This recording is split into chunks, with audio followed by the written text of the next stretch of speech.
Hello and welcome to Redeye's Autoimmune and Inflammatory Disease event. Today we're going to be joined by 4 companies who will provide separate company presentations along with associated Q&A sessions. First up on stage, we're joined by Lipum along with CEO Ola Sandborgh. Welcome, Ola, and please take it away. Thank you very much, Kevin. And welcome to all of you in the room and online. As said, my name is Ola Sandborgh. I'm the CEO of Lipum.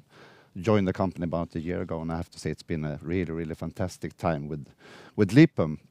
What we are actually working with is that we have a unique treatment of chronic inflammatory diseases. For the company vision, we would like to see an active life and an improved quality of life for everyone with chronic inflammatory diseases. And also our mission is a little bit in line with that. It's to develop a safer and more effective treatment for chronic inflammatory diseases for patients with significant medical needs. A little bit short about the company. We're a Swedish biopharmaceutical company that have this focus on chronic inflammatory diseases. We have a lead candidate that's been developed here in Sweden in collaboration with SciLife Lab, and it's called SOL-116, which is a humanized monoclonal antibody, and it's targeted towards a novel target that's called bile salt stimulated lipase, or BSSL. It's a common acronym that we're using. The company was founded in 2010, and in 2021 we were listed on Nasdaq First North Growth Market. A little bit looking on the shareholder base that we have, and this is a shareholder base I'm very happy about having. The biggest one, of course, is Redeye, which has about 57% of the shareholdership in the company right now. And it's great to have that kind of specialist investor in there supporting us, and they've been doing so for some years now with a really good support. But also not to forget, we have the Craftwood Foundation and family members being there with another 10%, and also Christian von Koenigsegg, the luxury sports car manufacturer, that has about 8%. And on top of this, you could also see that we have the scientist founders and the management comprising about 4% of the shareholders. So in total, that makes 79%, and we have the remaining 21% spread about another 1,000 shareholders. Everyone equally important, I would say, but it's good for you to understand that we have this strong shareholder base supporting us over the time. A little bit about what we're doing. I talked about it was for chronic inflammatory diseases or disorders. Our main focus up until today has been within rheumatoid arthritis. And rheumatoid arthritis is a fairly common disease that affects up to 1% of the global population. In total, we're talking about 18 million people being affected as of today. There's been really good treatments coming along the way, and especially during the last 10, 15, maybe 20 years when the TNF-alpha inhibitors has been introduced to the market, as well as the JAK inhibitors. So it's been a great contribution in supporting these patients. But I think it's important to understand that still 30-40% of these patients don't respond to these available treatments that we have. So there is an unmet medical need that could be fulfilled. So I would say that having our product meeting this market could be a really benefit for the patients. And also looking into what the market could look like by the end of this decade in 2029, we can see that it's forecasted to be about $29 billion in total. And you could see the big share of that market that is for the anti-TNF biological treatments. It's the 2 blue segments that comprises a little bit more than 60%. So really, we could see that we are helping a lot of patients, but still, as said, 30-40% are not responding to the currently available treatment. So there is a blockbuster potential for our product, SOL-116. A little bit more about our antibody and bile salt stimulated lipase. Well, bile salt stimulated lipase was first found in breast milk for breastfeeding women, and it was supposed to be there to help the baby to digest the milk fat and get the best out of it. But as always, you along the way detect that there could be other areas where you could find this kind of a product, and other ways it could be for a benefit for the patient or a problem for the patient. And in this case, they could also see that it was detected in blood plasma. By that, and along the way, we have seen that it's linked towards chronic inflammation. So this BSSL is actually a previously unexplored target that is important to meet. And you can see for the graph up to the right that we have a link between the disease activity. It's in this case on the y-axis measured by DOS28. It's one of those scales you're using to detect the disease activity. And on the x-axis, you can see also the plasma levels of BSSL. And while increasing the plasma level, you could also see that the disease activity increases. The graph below is also interesting. It's a preclinical model where we have been inducing arthritis in mice. And in this case, you see that we have two different groups, one with wild-type mice and one with knockout mice. And the knockout mice, they don't have BSSL. And that's the lower line, the black line, where you can see that when you're inducing arthritis for the wild type, they will develop arthritis over time. But that's not happening for the ones lacking BSSL.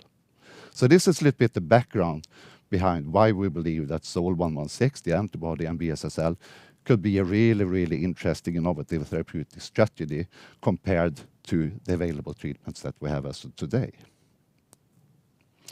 So for the focus of our company and where we are today is that we are mainly working within three specific areas. One is, of course, that we're in clinical stage, as said. So we have there a phase 1 program that's ongoing. So it will soon be completed, and you will see that on the following slide. But we're also preparing for the next study, the phase 2 study, that's aiming to be a proof of concept study in rheumatoid arthritis. In parallel, we're also working with the preclinical program. And one thing that's really, really important to establish is the mode of action. We have a really good idea about the way it works, but we need to prove with data that it's actually that way. It will provide efficacy to the patients. But also, as with these kind of treatments, there could be many other indications that could be of interest. So that's also something that we're exploring in parallel with the clinical program to understand in what other diseases there could be a benefit with this antibody. And finally, something that's important to have in mind is that while taking this product to the market, it's not easy for a company based in Sweden or in Umeå to go for a global commercialization. So for us, it's really, really important to have some kind of partner to work together with. It could be for the joint development, to prepare the product for coming to the market, but also it's mainly for the commercialization that could happen in the early 2030s. But a little bit short about the first in human study, the phase 1 study that we have performed. Actually, 2 parts of this one has already been completed, and it's the 2 parts that we have done in healthy volunteers. So the first one was a single ascending dose study in 40 healthy volunteers, and we have actually released an interim report earlier this year about that. In general, you could say that there were no safety concerns reported and really good pharmacokinetics. And the same could be seen among those 8 healthy volunteers in the second part, where we're giving them multiple doses. In this case, they got 1 dose a month for 4 consecutive doses, and they were treated for 4 months. And then finally, and this is where we right now are in the follow-up period, the 90-day follow-up period, is that we actually have been studying also 8 patients with rheumatoid arthritis. And that recruitment and dosing has been completed, but as said, we are in the follow-up period. And just as a summary for what we have seen from these positive interim results is that to start with, and this is really the key for the phase 1 study, is that we're looking for the safety and tolerability. And in this case, it's actually an excellent safety profile that we have seen. And it's been across different dose levels and also with repeated doses. And most important is that we haven't seen any serious adverse events reported at all. Next to that, we have also been looking into immunogenicity. And in this case, it's a question about the development of anti-drug antibodies, or ADAs. If this happens, it's actually something that could create side effects, or it could be that it limits the effect of the product over time.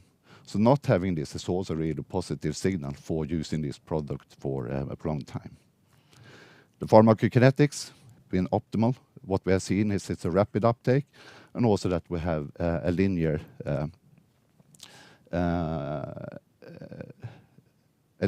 excretion of the product from the body, and also that we have seen that the half-life is approximately 20 days.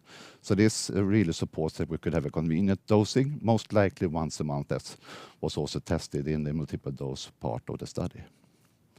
We've also seen that we have a high potency and a target specificity. So for the antibody that's supposed to inhibit the effect of the BSSL, well, for those individuals in this phase 1 study where it was possible to detect BSSL, we could see that already from day 4 that we inhibited and took it down to non-measurable levels. So it really says that the antibody does the work it's supposed to do. And finally, we are near completion for this study. We're just waiting for the follow-up period for those 8 RA patients. And in January, we will have the completed results available. And most likely we will have the final study report a little bit later in Q1. Also worth mentioning to you is that we have this collaboration with the Karolinska Institute, something that was started about a year ago. And in this case, it's a support for establishing a full understanding about the mode of action. So what we're doing together with them is to explore the sources of BSSL. Where is it to be found in the immune system? Also, where will BSSL have an effect? What are those targets they're going for? And then finally, to explore the effect when going to those target cells. But our hypothesis is that we would have a first-in-class biologic that could offer a dual mode of action. And the first one is about immune modulation. And in this case, we're talking about to inhibit the migration of monocytes. That is a normal situation happening when you have an inflammation. But also, in parallel, is that we're interacting with the lipid metabolism modulation. This is something that is new, and it's something that would be beneficial for us, having these 2 dual effects next to each other. And just for you to understand that the lipid metabolism modulation, that's actually the way where the corticosteroids or the NSAIDs are already working. So it's a known way of performing the mechanism, but something that could be really interesting in this dual way. And also when testing this together with rheumatologists, they have been really appreciating this dual mode of action. So where we are for the time being is that we are actually finalizing, as said, the phase 1 study. We have started the preparations for the phase 2. The phase 2 study most likely to start in Q1 2026 and will last until mid or the second half of 2027. But the preparations is ongoing, as you can see, to a little bit develop the study the way it should look, but also for that we have a second batch of study drug in manufacturing together with Northex Biologics. So what we could expect to see over these coming years is that we will have in 2025, as already said, the final data about the phase 1 study, but also that there will be more information about the mode of action and that we would be preparing to be ready to start the phase 2 program. And the phase 2 program would run in 2026 to 27. So that was my message to you, and I open up for questions together with Kevin.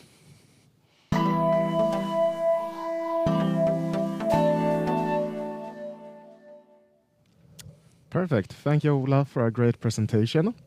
Now, to begin the questions, of course, you mentioned some of the data, some of the interim data from the ongoing phase 1 study with your main candidate, SOL-116. Now, you also presented this data on the recent annual ACR 2024 meeting. Could you elaborate a little bit on this? Well, what actually happened is that we sent a request for having a poster at the ACR earlier this year. And as always, it's important to be present at the important international congresses. And I would say ACR is maybe number 1 and the most tricky one to be accepted among. But anyway, we would like to be there. We have a new product, a new target, so it should be interesting. And you could see that they accepted. So the poster was up for presentation on the 17th of November, and it's also available on the internet to be you could get hold of it afterwards. Yeah. And similarly, you also recently attended the BioEurope conference here in Stockholm. What can you tell us about this? Was there any elevated interest in your candidate? Well, you know, these kind of meetings, they take place at different time in different cities, and it's really important to be there because it a little bit links back to our third areas of interest that we're working with, finding a partnership and someone that could co-develop the product together with us. And especially BioEurope is a really good meeting place for finding possible partners. And I would say the most fruitful meetings we had was with other pharma companies that were interested in our product, and we were talking about where we are and also what we're expecting for the future. So I would say that we have had these interactions over some time, and it continues also. So really, really positive. And of course, the main upcoming inflection point for the company will be the final results from the ongoing phase 1 study.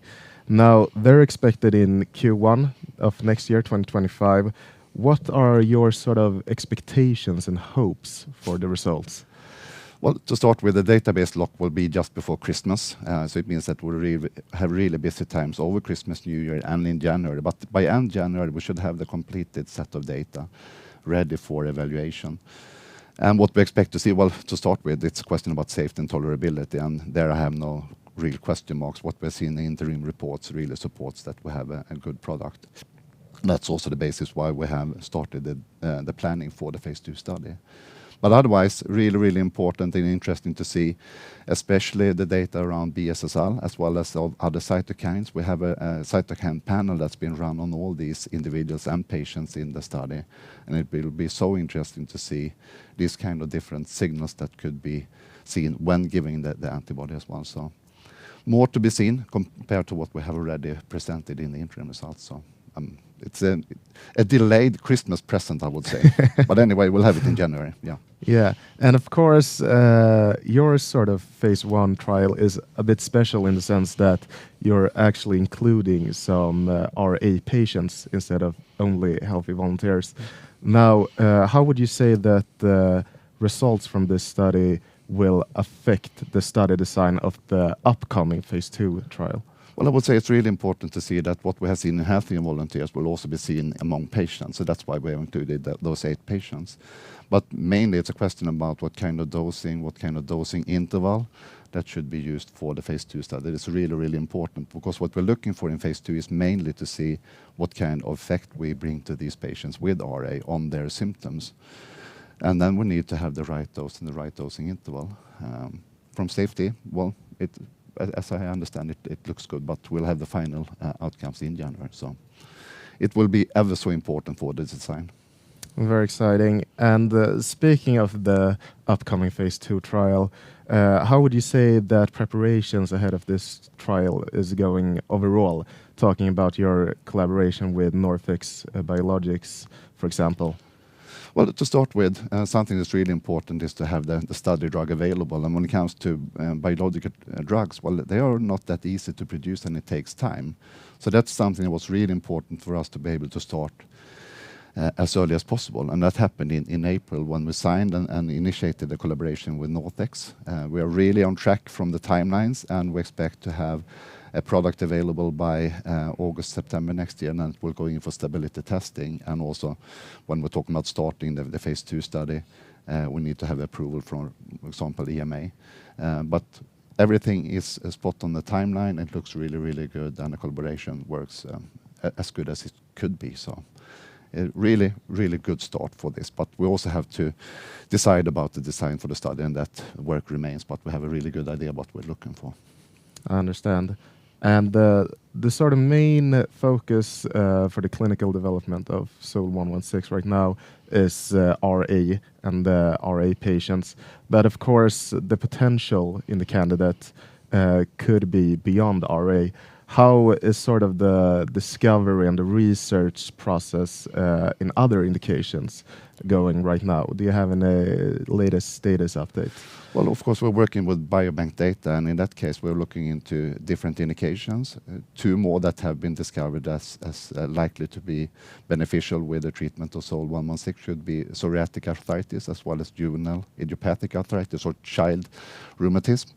We're looking into other indications. We have not finalized those evaluations yet, but we're coming there, and that's something I hope I could release early next year. But it's ever so important to understand where it will work and also where it won't work. My time with Sobi, and I worked with Kineret and Akinra, that's the product that's been used in so many different indications. And even it was approved for RA from the start, I would say that the benefit was in other indications at the end. So it's really important to look for where it could be used in other indications as well. And lastly, before the time runs out, the Lipum stock has obviously shown a very positive development over this year. Is this something that you're looking to take advantage of in a possible capital raise? Well, where we are at the time, for the time being, we have a financial coverage up until mid next year. So of course we need to do a capital raise. With an increase in the share price, it increases the market cap, and that's really important with a company of our size. So of course it's positive to us.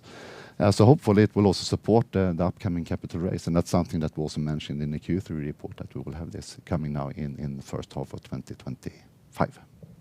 Perfect. Thank you so much for coming here, Ola. Very exciting times ahead for Lipum. Thank you, Kevin.